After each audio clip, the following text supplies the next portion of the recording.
temas de movilidad en la Ciudad de México. Hay otra ponencia que es la que van a presentar las compañeras Danielis Fallis y Mabel Chaos, que es quien está en este momento con nosotros. Mabel es doctora por la Universidad de Pablo de Olavide de Sevilla, España. Es un título homologado como doctora en Ciencias Técnicas en Cuba. Es profesora titular del Centro de Estudios de Conservación y Desarrollo de las Construcciones de la Universidad de Camagüey y suficiencia investigadora en el área del conocimiento de historia de América. Y Danielis Fallis es máster en Conservación y Rehabilitación del Patrimonio Edificado, profesora asistente también del Departamento de Arquitectura de la Universidad de Camagüey, en Cuba, y es especialista en conservación del patrimonio del movimiento moderno. Finalmente también nos acompaña Leandro Maciel Ferreira, que es arquitecto y urbanista, formado por la Universidad del Estado de Goiás, Brasil, y es investigador en arquitectura, urbanismo, morfología urbana y paisaje urbano. Bueno, lo primero que quiero decir es que estas tres ponencias que se van a presentar en una mesa que se titula Políticas Metropolitanas y Viviendas, se caracterizan por ser muy diferentes, tanto en sus aproximaciones como en la temática que abordan y en las aportaciones que hacen. Y quizás en esto puede ser lo rico de esta mesa, que es muy diversa temáticamente y también en perspectivas de análisis. Así que esperemos cumplir con la meta que nos han encomendado los organizadores. Y lo primero que quiero decir es que en el caso de Leonardo Ferreira, su ponencia, que se llama Anápolis, entre la expansión territorial y los desafíos de la ciudad contemporánea, es una visión más bien urbanística de cómo se da una expansión metropolitana, sobre todo desde la perspectiva territorial, en una ciudad brasileña de Goiás, del estado de Goiás, y lo que analiza, me parece a mí con gran profundidad, es la morfología urbana, las transformaciones que se dan en este territorio, y es un claro ejemplo de ciudad dispersa, de ciudad donde el signo fundamental es la expansión de la periferia. Y creo que algo que es importante es que trabaja mucho en torno a la imagen urbana y a los efectos que tiene esta imagen en términos también de desigualdades socioeconómicas y espaciales. Yo creo que es muy interesante y que de alguna manera es quizás la ponencia que más se vincula con la temática de esta mesa, porque tiene una visión mucho más metropolitana y yo diría que lo analiza desde una perspectiva de gran región urbana metropolitana que luego podemos caracterizar entre todos en el debate.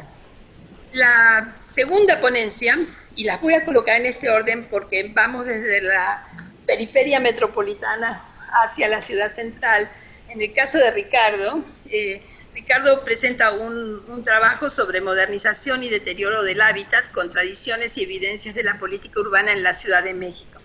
Y es una perspectiva donde la dimensión social y política está presente, no solamente las transformaciones físico-espaciales, pero mucho más de la ciudad central que de la ciudad metropolitana, aunque alude a cómo se va expandiendo la ciudad. Me parece a mí que lo más importante es esta perspectiva que él introduce de lo que significa la modernización y los efectos de la modernización en el deterioro de la calidad de vida y del hábitat que se construye.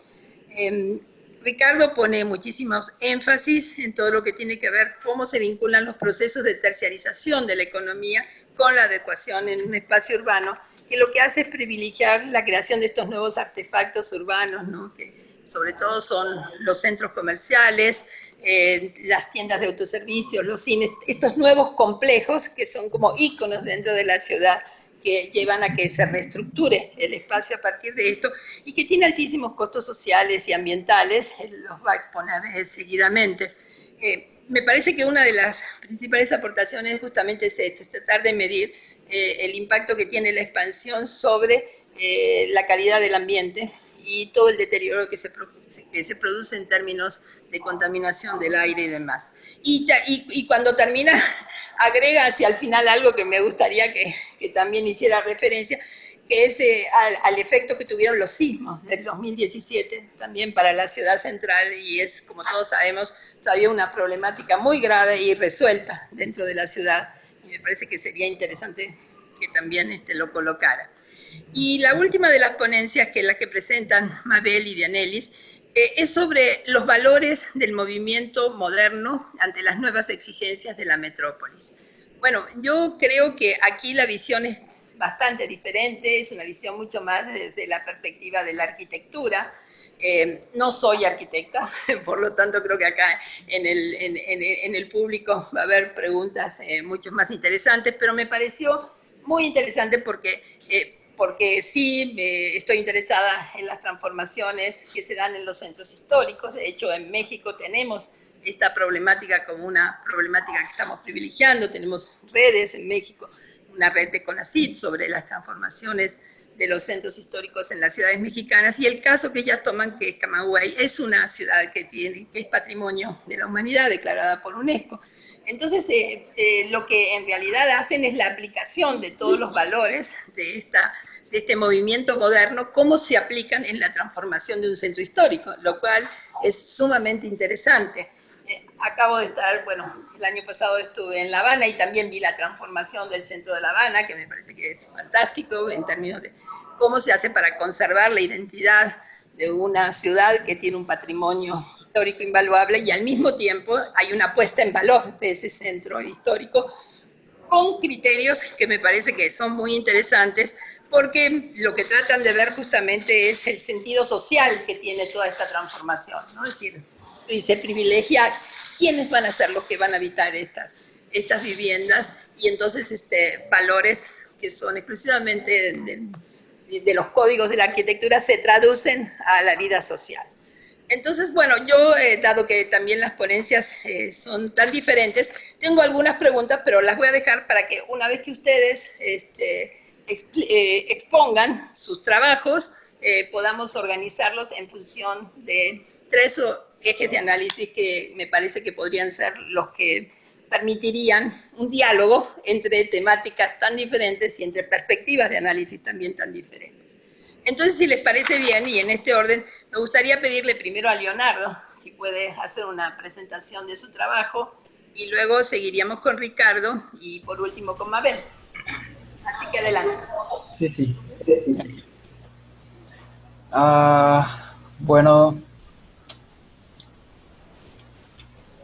un momento.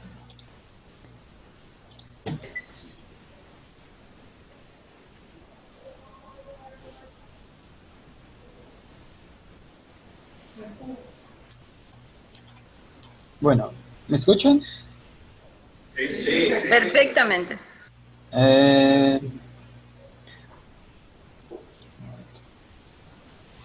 Primeramente me gustaría pedir perdón porque mi pronuncia en español no es tan buena. Entonces voy a intentar explicarle de la mejor manera posible mi trabajo. Todo bien.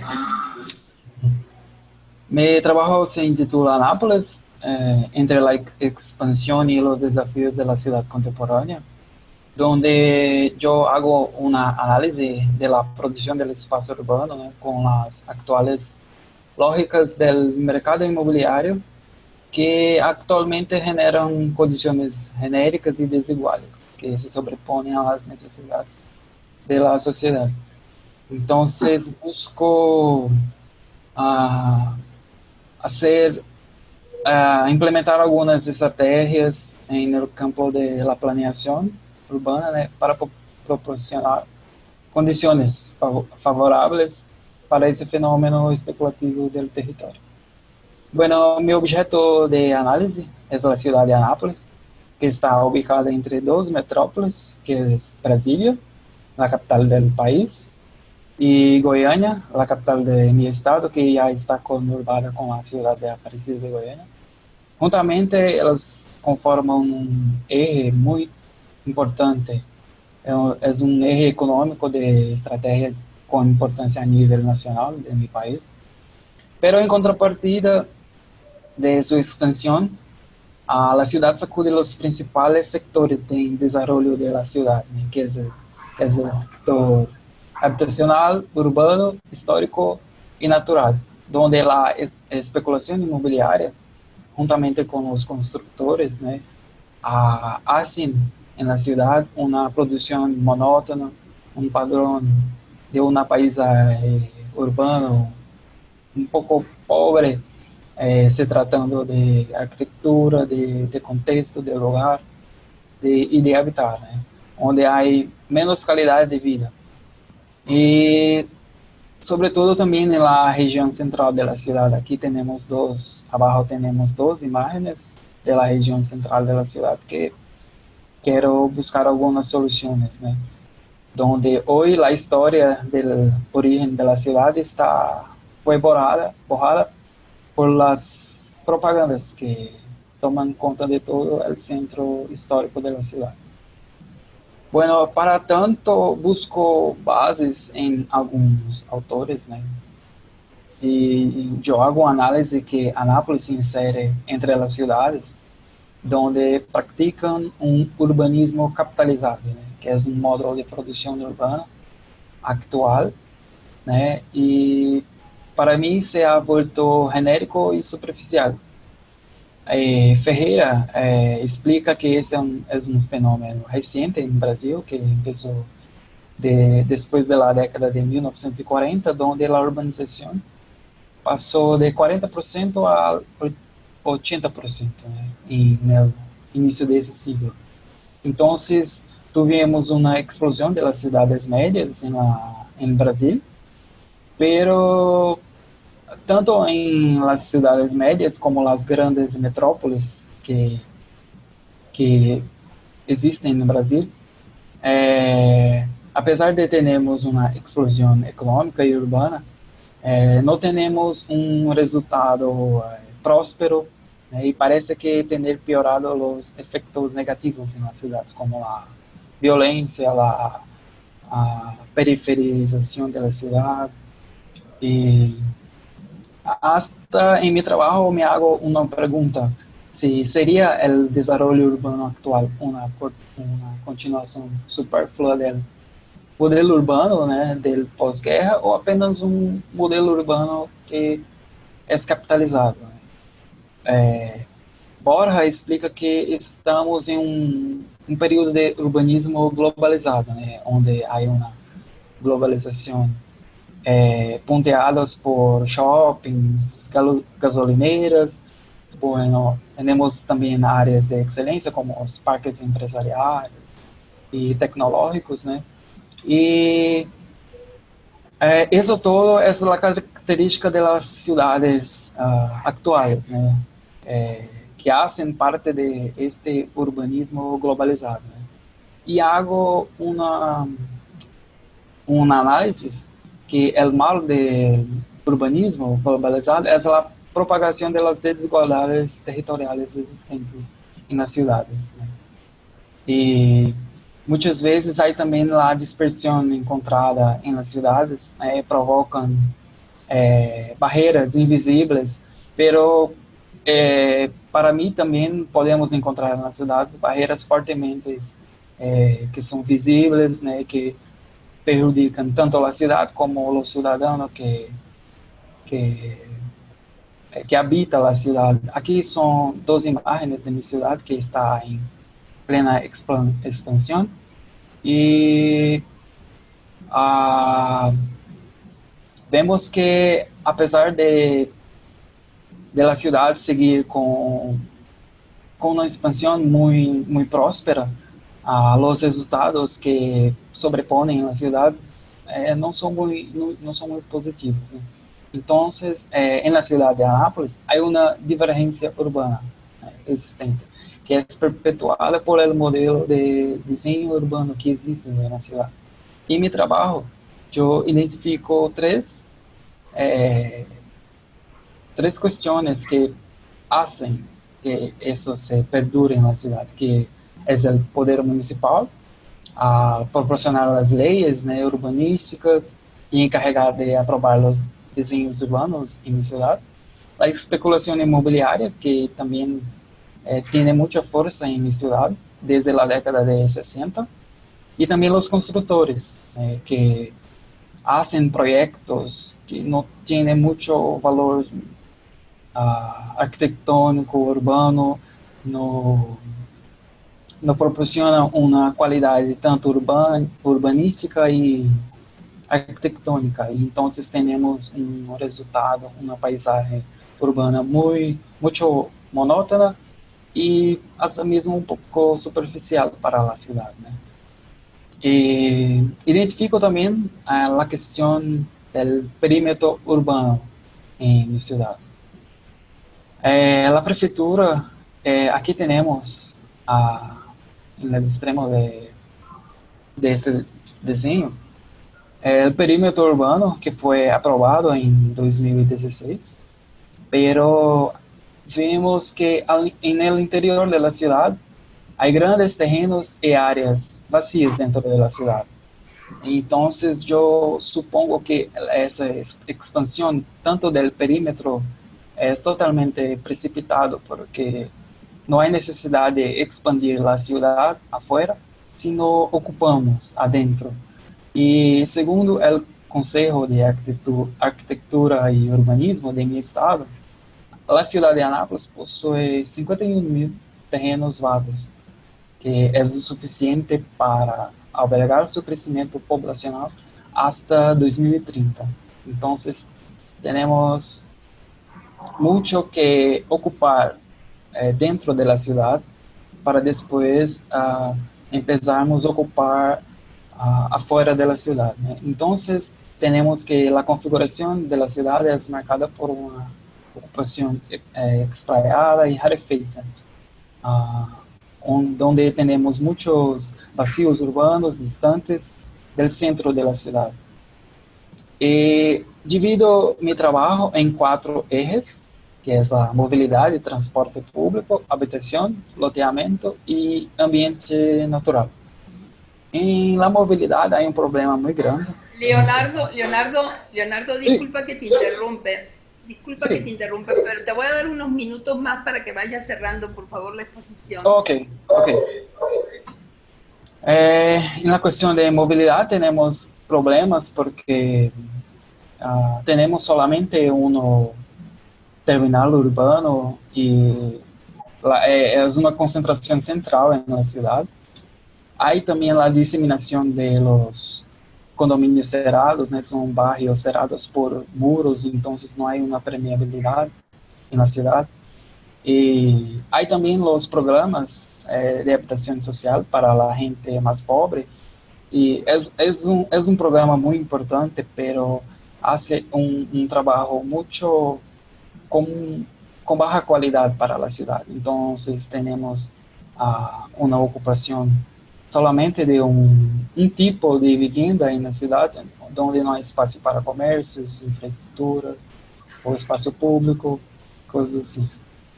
Os loteamentos também seguem essa lógica monótona, onde cada novo barrio que é aprovado na cidade, aí a disseminação de áreas vazias, como podemos ver aqui nesse último dibujo. Pero hay en contrapartida hay también una grande potencialidad en la ciudad, que son las áreas verdes y los córregos, los recursos hídricos de la ciudad. Entonces, a pesar de tener grandes problemas como la diseminación de los barrios cerrados, la diseminación de los lotes vacíos, tenemos grandes posibilidades de unir la expansión con calidad en la ciudad, ¿no? Entonces, creo que para construir la ciudad del século XXI es necesario democratizar todo eso. La ciudad contemporánea se ha vuelto más flexible y versátil, pero la desigualdad urbana generada por el proceso especulativo en las ciudades brasileñas pone en riesgo la real necesidad de la sociedad, ¿no? Entonces, creo que la democratización urbana es un factor importante para diseminar todo la calidad de la ciudad. Entonces, para mi propuesta de mi trabajo es democratizar mi ciudad, democratizando tanto la cuestión de movilidad, como ocupar también las áreas ociosas dentro de la ciudad y aprovechar los recursos verdes y hídricos de la ciudad, ¿no? Y hacer parques urbanos, porque hoy es un problema muy grande en mi ciudad, donde la periferia no tiene mucha calidad, no tiene espacio para educación, espacios públicos. Entonces, mi propuesta es justamente, ¿no?, inserir la democratización y descentralización para toda la ciudad, ¿no?, incluso las periferias. Y aquí es el resultado de mi trabajo.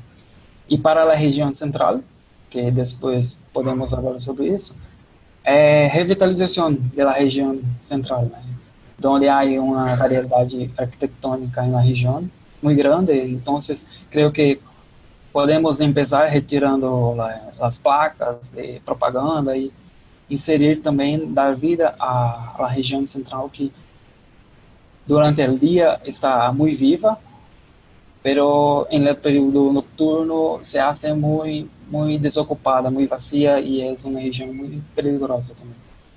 Y espero que consiguieron comprender un poquito de mi trabajo, pero creo que después podemos hablar un poquito más. Bueno, muchísimas gracias por el esfuerzo de síntesis, y creo que es muy interesante, sobre todo, conocer esta ciudad que para nosotros no es tan familiar, ¿no?, como Anápolis. Le voy a pasar la palabra a Ricardo. Sí, gracias. Para que entremos en el tema también de nuestra megacity, la Ciudad de México. Bueno, lo que yo les voy a presentar son algunos avances de una investigación que estamos trabajando, entre otras. Me caracterizo por tener varios frentes abiertos al mismo tiempo y después tratar de conjugar algunos de los hallazgos que van saliendo. En particular, a mí me interesa hablar sobre la política urbana en esta metrópoli, y yo parto de una forma, digamos, sui generis de entender a la política urbana. Si puedes poner mi presentación, por favor. ¿Quién la tiene? Sí. Entonces, parto de entender a la política urbana como un conjunto, digamos, de planteamientos, pero también de acciones que echa a andar un gobierno, una autoridad, pero no solamente son esos planteamientos que son explícitos, que son claros y enunciados como tales, sino que la política urbana también incluye esas omisiones que hace el Estado, ¿no? Digamos, la no intervención en ciertas áreas, la no injerencia en algunos sectores de la ciudad también son parte de la política urbana, ¿no? Las omisiones son parte de la política urbana. En este mismo sentido, yo creo que vamos a ir como avanzando un poquito rápido porque tenemos poco tiempo. Esta política urbana, a pesar de que en la zona metropolitana del Valle de México está escindida en dos grandes esferas administrativas, el Estado de México y la Ciudad de México, considero que parten de una unidad en términos del planteamiento político que la sostiene, ¿no? Ese planteamiento político, pues, es una política neoliberal que ambos gobiernos sostienen, aunque no sea de manera explícita, sino más bien, en muchos casos, aparece de manera velada. Siguiente. Otro elemento que les permite dar unidad a la política que realizan ambos gobiernos por su propia cuenta es esta idea que yo estoy introduciendo del discurso modernizador. Ambas se apoyan en ese discurso para poder implementar una serie de acciones en la ciudad, ¿no? Es, digamos, un discurso que permite edificar, construir, abrir más caminos, abrir autopistas urbanas, elevar, digamos, edificaciones en una arquitectura especial, ¿no? Y bueno, este discurso, pues bueno, se caracteriza por tener estos rasgos, ¿sí? Pero, y que finalmente es lo que les permite estos rasgos a este discurso mantenerse vigente hasta el día de hoy, ¿no? Digamos, el discurso modernizador, siguiente, que en términos urbanos se podía reducir a esta frase de modernizar la ciudad. Lo venimos escuchando, pues si quieren, en México, cuando menos desde Porfirio Díaz. Hasta la fecha, todos los gobiernos reiteran esta idea de que es necesario modernizar la ciudad. Siguiente. Finalmente, lo que estoy planteando es que la política urbana está atravesada, cuando menos, por estos tres ejes, por ese discurso modernizador, por la cuestión de la globalización neoliberal, que tiene una injerencia muy fuerte, y que eso se traduce, en el caso de nuestras ciudades, en la participación económica del sector terciario, que ha tenido un crecimiento muy importante. Siguiente.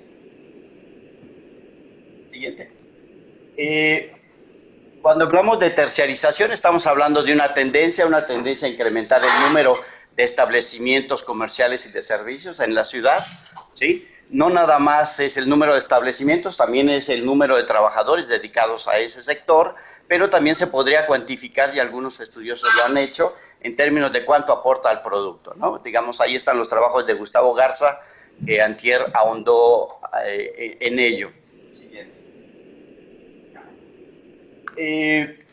Un rasgo ya en términos mucho más territoriales de esta terciarización, lo trabajamos ya hace algún rato con Emilio Pradilla, en un planteamiento de cómo las actividades terciarias no se localizan en la metrópoli de manera aislada, ¿no? Dispersa, sino que más bien tienen una cierta lógica, y eso es localizarse sobre vialidades principales que de por sí ya tienen, digamos, un atractor de usuarios, y cómo tienen estas actividades terciarias la capacidad de organizarse entre ellas y transformar el espacio en lo que nosotros hemos denominado corredores terciarios, ¿no? Entonces encontramos en la metrópoli una serie de vialidades que en algún momento fueron entendidas como corredores viales exclusivamente, por su cuestión de flujos de personas y vehículos, mercancías, pero que hoy, además de esa función, pues cumple la función de atraer actividad terciaria, concentrarla, y entonces tienen al mismo tiempo la capacidad de reproducirse, de generar sus propios procesos de crecimiento, de expansión, de transformación. No me voy a tener mucho en los corredores terciarios, algunos de ustedes conocen el planteamiento, ahora no voy a trabajar sobre esa línea, sino más bien me voy a meter qué hay al interior de esos corredores, y lo que tenemos son actividades terciarias muy particulares. Tampoco me interesan por ahora las actividades especializadas, sino unas, digamos, mucho más domésticas, que serían la localización de tiendas departamentales, tiendas de autoservicio y multicinemas, que son actividades que hoy tienen una presencia muy fuerte en la ciudad. Algunos datos: esta es la presencia en la zona metropolitana al día de hoy, ¿sí? Como verán, son unos números importantes, ¿no? Pero que cuando logramos ver su distribución territorial, lo que encontramos es que si bien hay una dispersión hoy de estos establecimientos, y estoy incluyendo también los centros comerciales, y esto marca una diferencia con lo que encontrábamos hace 20 años, donde los centros comerciales se mantenían en estas áreas centrales, ¿no? Obedeciendo a una relación con un usuario, consumidor, con un perfil socioeconómico muy específico, digamos, sectores medios y altos, y hoy eso se ha roto y tenemos centros comerciales, y no se digan los otros establecimientos en toda la metrópoli. Pero a pesar de tener esta dispersión en su localización, siguen manteniendo una lógica que las ata precisamente a los corredores terciarios. Siguiente. ¿No? Aquí podemos ver cómo es la distribución de las tiendas departamentales, ¿sí? Siguiente. La de las tiendas de autoservicio. Siguiente. Bueno, y ahí voy enumerando algunas de las grandes empresas que están absorbiendo. ¿Podríamos regresar dos, por favor? ¿Sí? ¿Quién? ¿Otra más? La siguiente, ahora sí. ¿Sí? Estas son las tiendas departamentales que están absorbiendo el mercado en esta metrópoli, conocidas por todos. Siguiente. En el caso de las tiendas de autoservicio se reduce, no son las únicas, pero estas son las más importantes por el número de establecimientos que tienen y por lo tanto por el capital invertido que hay al respecto, ¿no? En la siguiente aparece. Okay. En el caso de los multicinemas, pues prácticamente es un núcleo muy reducido. Fuera de estas tres grandes empresas que ahora tienen inversiones fuera de México, dos de ellas son mexicanas, no sé si la tercera también, pero dos de ellas ya están invirtiendo en Estados Unidos, en Arabia, en otros países, lo que da cuenta de la dinámica que tienen y la importancia que tienen hoy estas empresas y que tienen una presencia sustancial en la ciudad, ¿no? Si las reunimos todas, esto es lo que nos arroja, ¿sí? He hecho un acercamiento porque esta parte del sur de la zona metropolitana, que sustancialmente es la parte alta de Tlalpan y Milpalta, ¿no? Un área todavía bastante rural, ¿no? Con suelo de conservación, ahí no han podido entrar. Una parte todavía mucho más periférica al oriente y al norte de la zona metropolitana, su presencia es muy débil, ¿no? Hay unos puntitos por allá, pero decidí más bien expresar esta parte mucho más profunda. Siguiente. Si esto lo cruzamos con los corredores terciarios que hemos estado constantemente monitoreando con el doctor Pradilla, pues vemos cómo hay una correspondencia directa, ¿no? Y entonces se establece un proceso en ambos sentidos. Estos establecimientos comerciales pueden fungir como detonadores del corredor terciario, ¿sí? Y en el caso en que ya existe un corredor incipiente, la aparición de estas actividades, pues lo que hace es detonarlo e incrementar, por ejemplo, la densidad de establecimientos. Siguiente. En términos de deterioro, aquí viene una parte que, digamos, nos cuesta un poco establecer cuál es la relación entre estas actividades terciarias, en particular estas que hemos aquí enunciado, y el deterioro de la ciudad, ¿no? Nosotros nos interesa enfatizar el deterioro urbano, pero también el deterioro ambiental. Y esto lo hemos, siguiente, planteado, digamos, en esta relación. El capital privado invierte en el desarrollo de estos inmuebles, de estas actividades, y eso es visto como una actividad en la ciudad que le permite modernizarse y estar a la vanguardia y estar, digamos, dentro del mercado mundial, que es, digamos, es la preocupación que hoy se tiene. Pero esas inversiones privadas arrastran al gasto público, ¿sí? No son inversiones aisladas, sino que van acompañados de una serie de medidas, de obras que realizan los gobiernos locales para mejorar las condiciones del entorno inmediato a estas inversiones. Y por lo tanto, perdón, regresa tantito, teníamos acá el impacto es porque quedan otras áreas de la ciudad descuidadas, ¿no? Partimos de esta idea de la economía de que tenemos unos recursos limitados, y si entonces un porcentaje de esos recursos los invertimos en algún lugar, los gastamos en un lugar, entonces estamos dejando descobijado a otro, porque no tenemos una bolsa de donde salga para estar gastando de manera infinita. Siguiente. Este es uno de los casos más recientes de una pequeña plaza en la entrada de Xochimilco, que como ustedes verán, pues mejora el espacio público inmediato, su presencia ayuda en lo inmediato y además de tener una imagen que pareciera que es muy agradable, se introduce alumbrado, se mejoran las banquetas, se mejora el asfalto. Siguiente. Sin embargo, en el entorno, atrás, la parte trasera de estas plazas, ahí no pasa nada. Es más, ahí es donde el deterioro empieza a hacerse mucho más visible. Siguiente. La aparición de esta tienda de autoservicio es un Walmart y un Suburbia, dos de los que tienen mucha presencia en nuestra ciudad, pues hizo que el gobierno delegacional mejorara la vialidad para tener un acceso, digamos, más fluido al centro comercial. Pero el planteamiento también implica que esa inversión, por otro lado, nos deja barrios donde nunca llega un peso para mejorar unas condiciones mínimas. ¿Sí? Siguiente. Si nos vamos a otro nivel, pues podemos encontrar muy claramente la relación que tienen los gobiernos locales con el capital, ¿no? Esta es la inauguración de Plaza Arce en Pedregal, ¿no? Una plaza que se anunció como lo más moderno, lo más avanzado en muchos aspectos, incluso en diseño arquitectónico, ¿no? Un proyecto muy, muy ambicioso, siguiente, que como ustedes recordarán, pues tuvo un derrumbe a unos meses posteriores, no de la totalidad de la obra, pero sí de una parte importante que acabó demostrándonos cuál es la calidad. Vamos un poquito más rápido porque ya se me termina el tiempo. Lo que quisiera destacar es que se hicieron unas obras de adecuación del periférico, ¿no? De una vialidad primaria, ¿sí? Que se planteó como obras de mitigación, pero que realmente lo que hicieron fue adecuar el acceso a la plaza, ¿sí? Siguiente.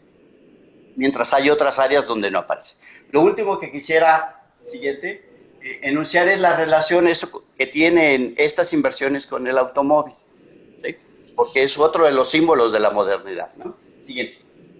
El espacio que requieren para el automóvil, están diseñadas para el automóvil, no hay posibilidad de llegar a pie, realmente.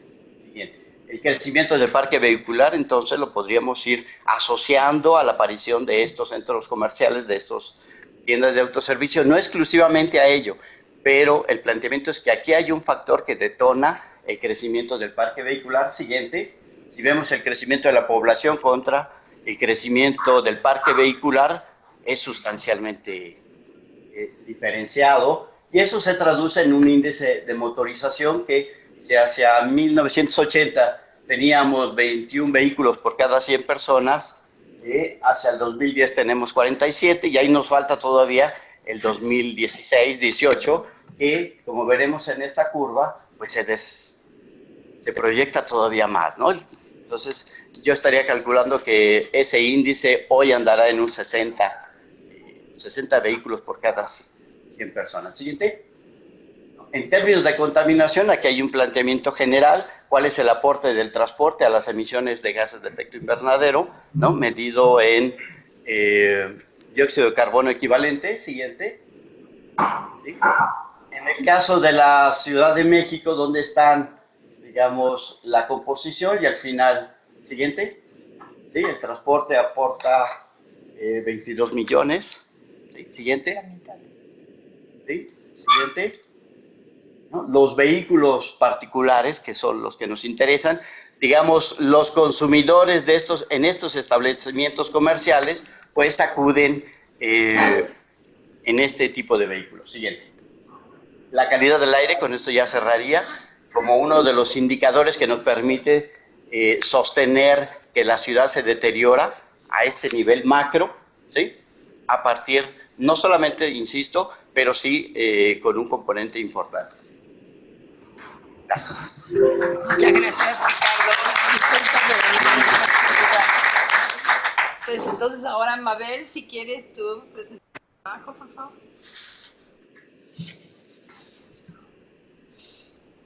Adelante, Mabel.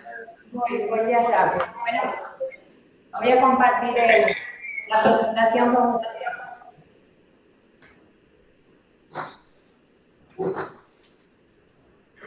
Pero la van a poner aquí. Sí, ahí, supongo que en medio. ¿Ya se escucha? Ya. Ok, ¿se puede ver la presentación? ¿Se puede ver la presentación? Sí. Adelante. Bien, gracias. Buenas tardes a todos. Quería presentarles una investigación que hemos estado desarrollando referida a los valores del movimiento moderno ante las nuevas necesidades de las metrópolis, obviamente salvando las escalas que, como bien la doctora Alicia planteaba, entre las tres ponencias, o sea, la que aborda Leandro en Brasil, la de el doctor Pino en México, bueno, y en una escala mucho menor para una ciudad que, como decía Alicia, tiene, en este caso de su centro histórico, una parte de él declarada Patrimonio Cultural de la Humanidad.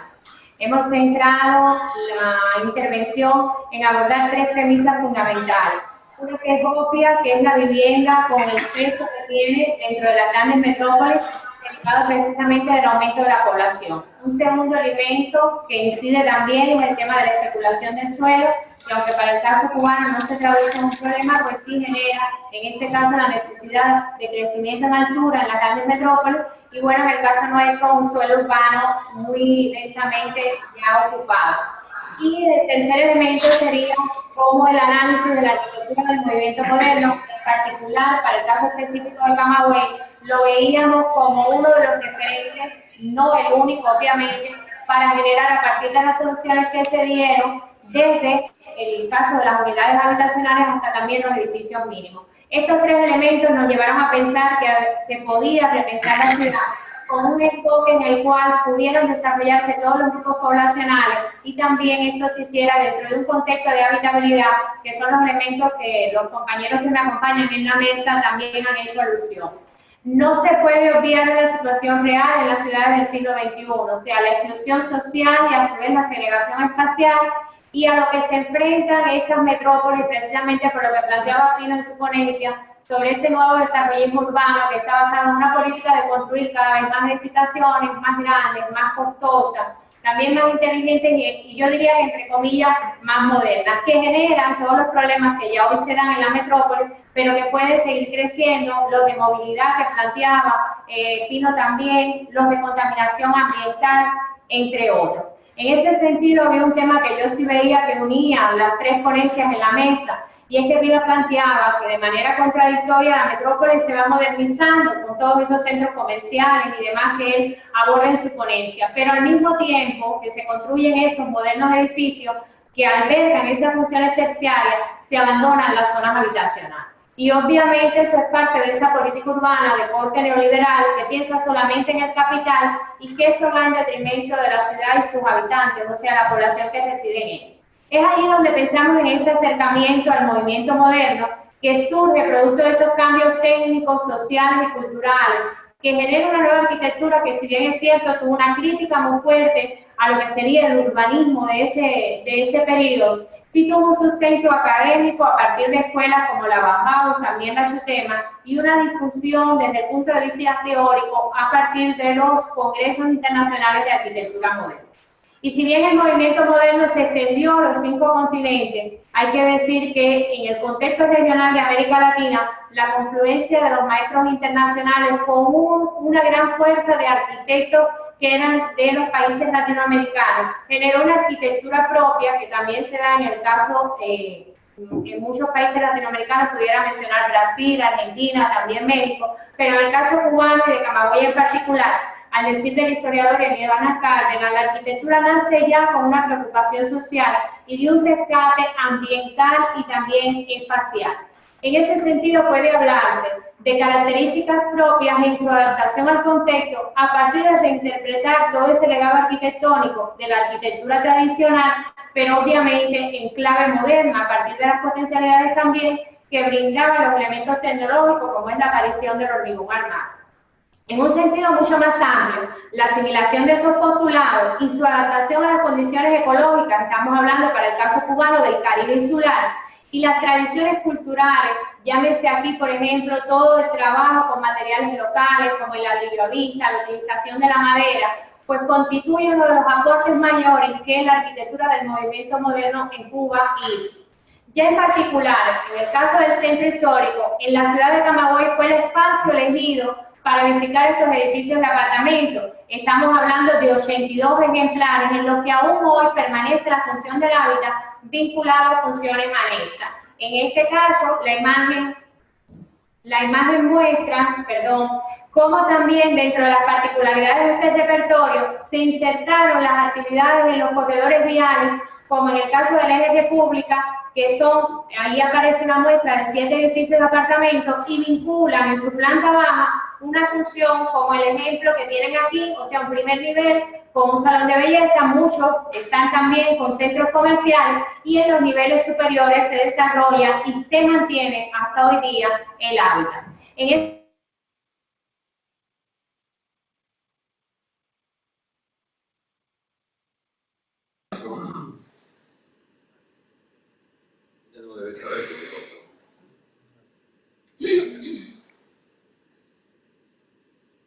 Mabel, ¿te escucha? Mabel, ¿quién puede ayudarnos con la tecnología?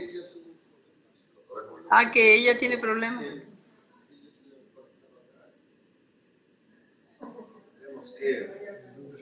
Podemos, bueno, podríamos seguir porque el tiempo, sí, el tiempo es muy acotado y entonces podemos dar inicio a la discusión y Mabel que se sume cuando se restablezca, ¿no es cierto?, la imagen y el sonido. Bueno, yo creo que aquí, como pueden ver, efectivamente son 3 ponencias que abordan temáticas muy diferentes. Quizás es más próximo tu enfoque con el de Mabel, con el de Leandro, ¿no es cierto? Porque están justamente viendo las transformaciones que ha habido en las políticas urbanas. En el caso tuyo poniendo mucho énfasis en la omisión. En el caso de Leonardo, él habla de 3 actores fundamentales, del poder municipal, de los desarrolladores inmobiliarios y de los constructores. Y yo aquí creo que valdría la pena pensar esto también en términos de gobernanza, porque yo creo que esto es posible no solamente por omisiones de actores invisibles, sino que aquí hay unas asociaciones muy claras entre las élites económicas, las élites políticas que avalan estas transformaciones y las élites técnicas que están comprometidas con esto.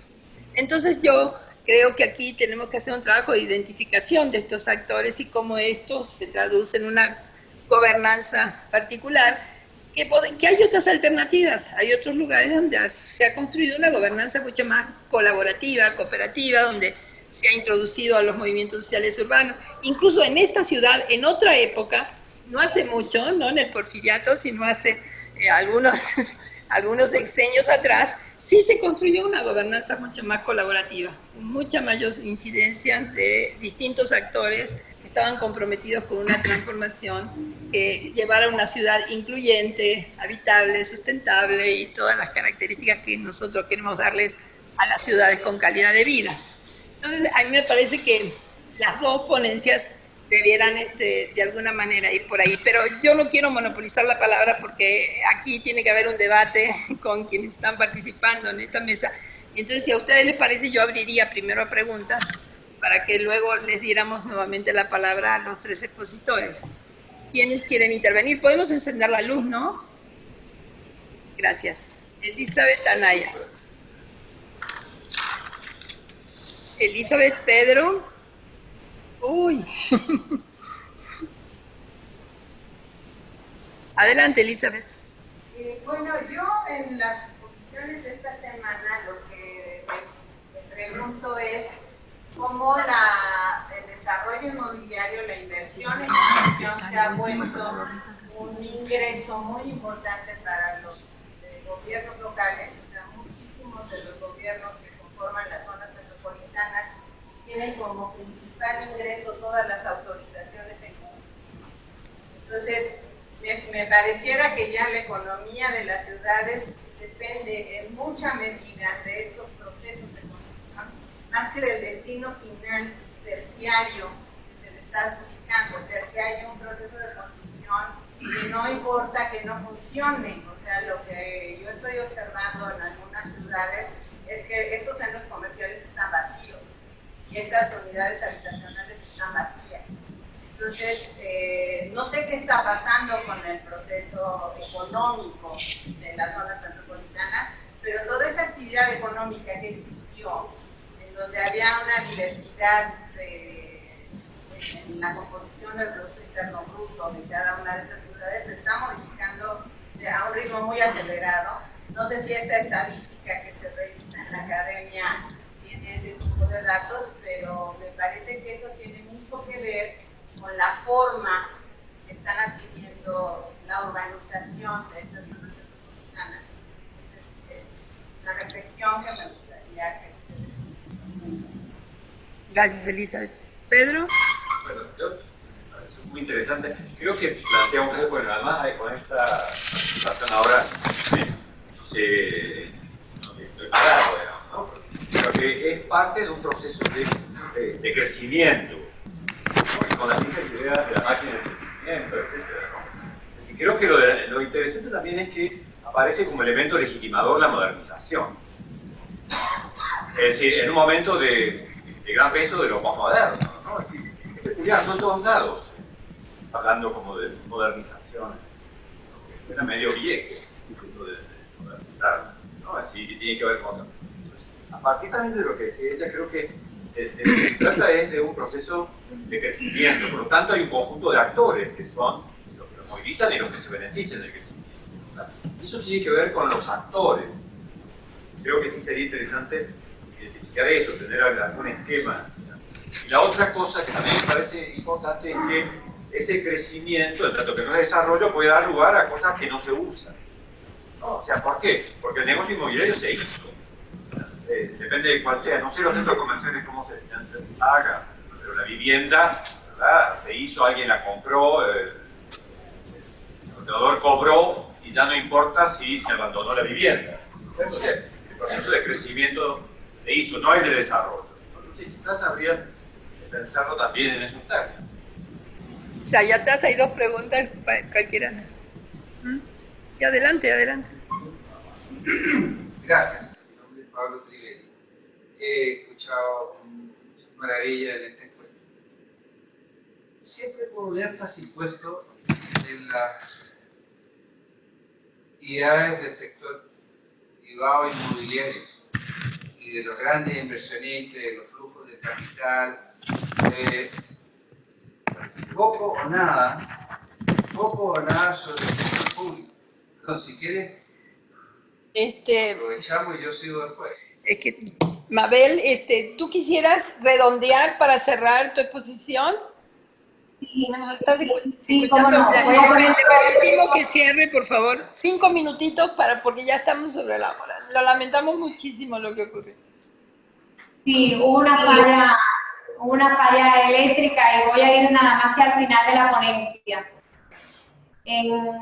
Le estaba planteando algunos de los elementos que caracterizaron en este caso el repertorio que se da de los 82 edificios de apartamentos del movimiento moderno, pero la idea central que intenté manejar es que algunos elementos de las unidades habitacionales, como era la generación de apartamentos para distintos tipos de familias, más todo el tema de la adecuación climática y el mantener en los niveles inferiores, como puede verse en la imagen que aparece en el perfil, o sea, genera una arquitectura en el cual el hombre sigue siendo el elemento esencial.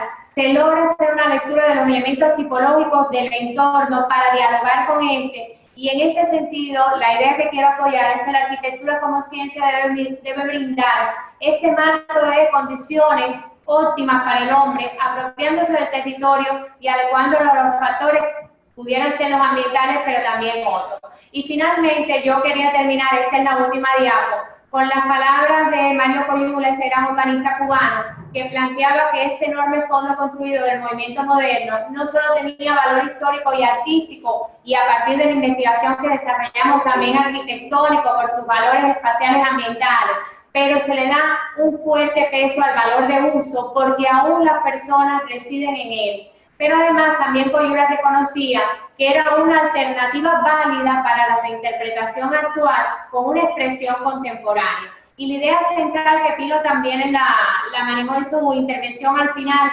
pienso que es necesario ir de esa ciudad competitiva, global, innovadora, inteligente, a costa del deterioro urbano y sobre todo ambiental del hábitat, a una ciudad más humana, caminable y también justa, con mayor calidad urbana y en este caso integración social. Porque pienso que al insistir en la modernización de esa ciudad a costa de la población y también del medio ambiente, en ese sentido vamos a correr el grave peligro de avanzar hacia ese deterioro que puede tener la metrópoli hasta un punto en que ya no haya retorno. Pensaba que ahí sí estaba la unión de los que estábamos en esta mesa en que eso no lo podíamos permitir. Le doy las gracias y le pido disculpas también por la falla en el fluido eléctrico y la interrupción que hubo en la presentación de la ponencia. Muchas gracias. No, gracias a ti. Por favor, le damos otra vez la palabra a Pablo Trivelli. Gracias, Alicia. Me encantaría saber, Ricardo, si ustedes han hecho algún esfuerzo por conocer con más detalle la estructura de ingresos municipales de la ciudad. Y siempre se ha dicho aquí, en todas las, he escuchado, pero muchas veces, que la principal fuente de ingresos son los permisos de edificación. Cuesta compartir eso sin saber nada sobre el financiamiento municipal de México. En todos lados del mundo el impuesto predial es muy importante, las patentes de circulación son muy importantes, hay muchas otras fuentes. Entonces poner el énfasis solo en los permisos, con las consecuencias fatales que tiene en algunos casos, me parece extraño. Segundo, quería preguntar, también he escuchado que las inversiones privadas desencadenan inversiones públicas de apoyo. Entonces, me encantaría saber si ustedes, junto con hacer el análisis de las inversiones privadas, las más grandes, si hay algún análisis de cómo se distribuye la inversión pública en la ciudad. Ni siquiera estoy preguntando si hay planes. Y ya todo el mundo critica que no hay planes, en fin, que si hay no se cumplen, etc. Simplemente saber dónde se invierte la plata, territorialmente y funcionalmente. Y toda la infraestructura que requiere. Y lo otro que normalmente no he visto en ningún lado, de todas las cosas que he estudiado, es sobre el gasto público. Una cosa es la inversión, que es siempre muy significativa para efectos políticos porque se cortan cintas, pero en general no hay antecedentes sobre la distribución funcional territorial del gasto público. Y claro, una cosa es tener muchos o más hospitales y otra cosa es tener cómo financiarlos, para que haya remedios, para que estén los médicos, etc. Mi país invierte mucho en hospitales, pero poco, no suficiente en funcionamiento. Lo mismo pasa con las áreas verdes. Se inauguran muchas áreas verdes, ¿quién las mantiene?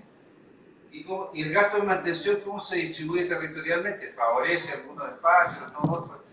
Y con las policías pasa lo mismo. Y donde uno va y mira con los elementos que afectan centralmente la calidad de vida de la gente, tiene que ver con el gasto público.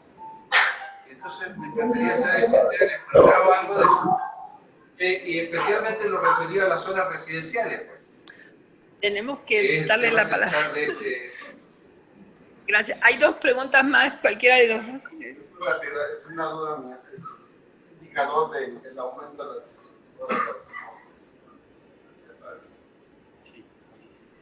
Muy bien. Y hay una última de Pedro Abraham. Muy rápido también. Me gustó mucho este juego que tú haces entre moderno y deterioro, que es como se traduce, una forma de traducir la desigualdad urbana, ¿no?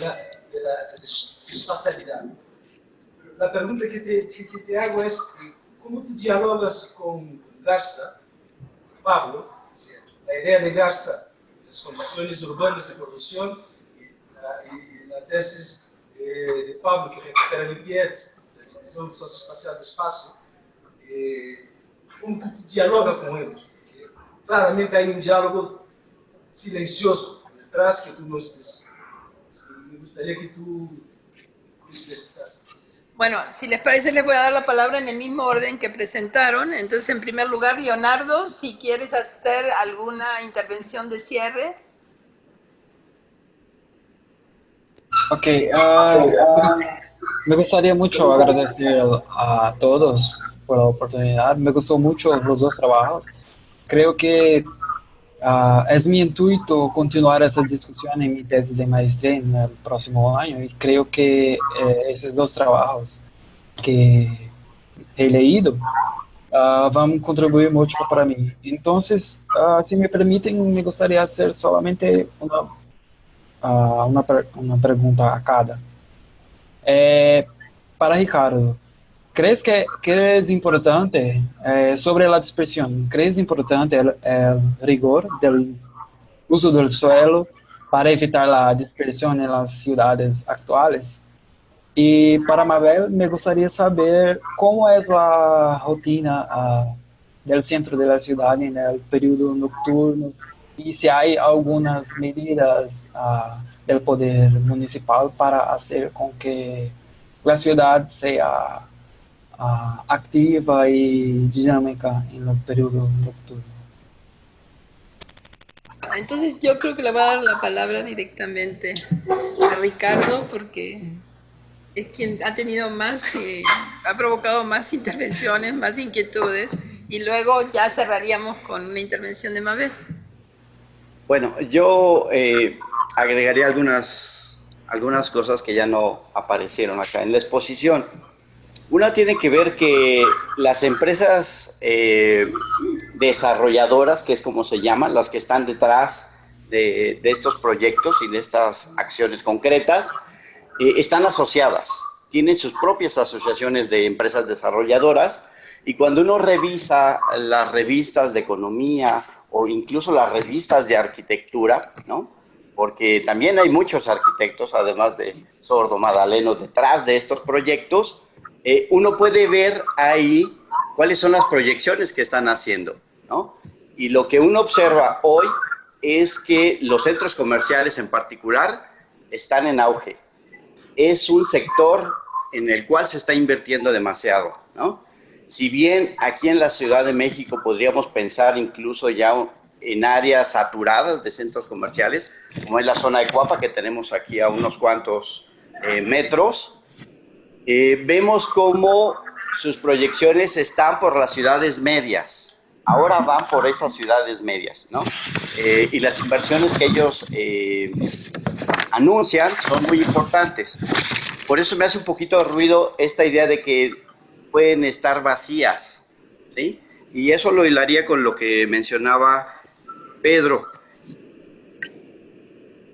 En el texto yo planteo que la metrópoli la podemos caracterizar por dos cosas, entre muchas otras que no están ahí. Una, por la aparición de mercancías inmobiliarias, y yo creo que estas son unas mercancías, ¿no? Como tales, se venden como tales, ¿sí? Pero además estas mercancías inmobiliarias tienen la función de vender otras mercancías que son mobiliarias, ¿no? Que son muebles, las mercancías como tal, ¿no? Y digamos, ahí es donde está la virtud de este negocio, porque logra imbricar diferentes tipos de capital. Unos son los que están construyendo, otros son los que están diseñando, otros son los que van a vender los productos finalmente. Ayer en la tarde había una exposición muy interesante que nos hacía un desmembramiento de todos los corporativos que están detrás, ¿no? Bancos, empresas que de plano uno diría, ¿qué tiene que ver con este negocio, ¿no? Y por el otro lado, todos los sectores públicos, todas las dependencias de gobierno de diferentes niveles que están también sosteniendo ese mismo andamiaje, ¿no?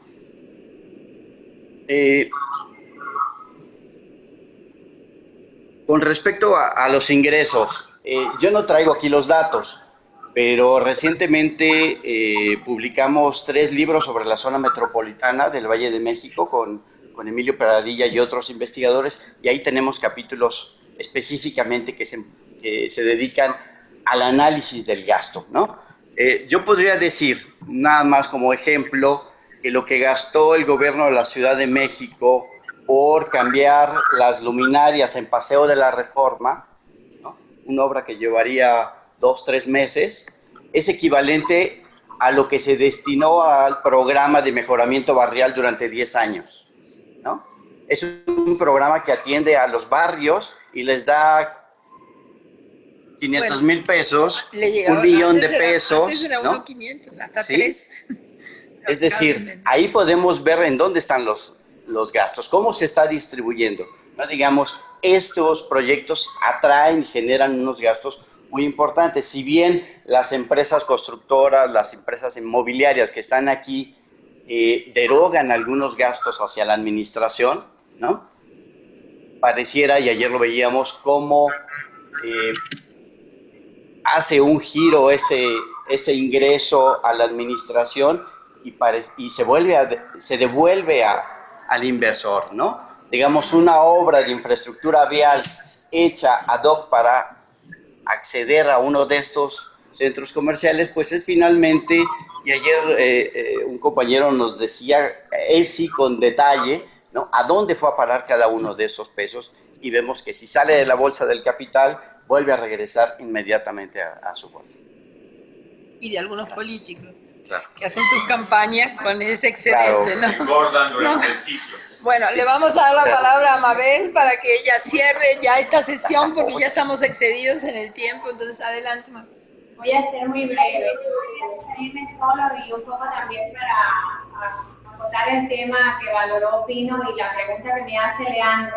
El modelo cubano de gestión urbana pone en su centro al hombre y aunque tiene varias fuentes para el financiamiento, obviamente la inversión fundamental la realiza el Estado y en el sentido de lo que planteaba ahora mi compañero Pino, me parece que la esencia está en que el capital que genera, en este caso los equipamientos colectivos de orden económico, pues se revierte precisamente en el tema del hábitat, porque lo esencial es que la población residente permanezca en el centro de la ciudad, dé vida a ese centro de la ciudad y la ciudad está hecha para los ciudadanos. Entonces, en ese sentido, un poco, por eso hablábamos de una ciudad justa, segura, caminable, en constante intercambio de ese medio ambiente con el hombre. Muchas gracias.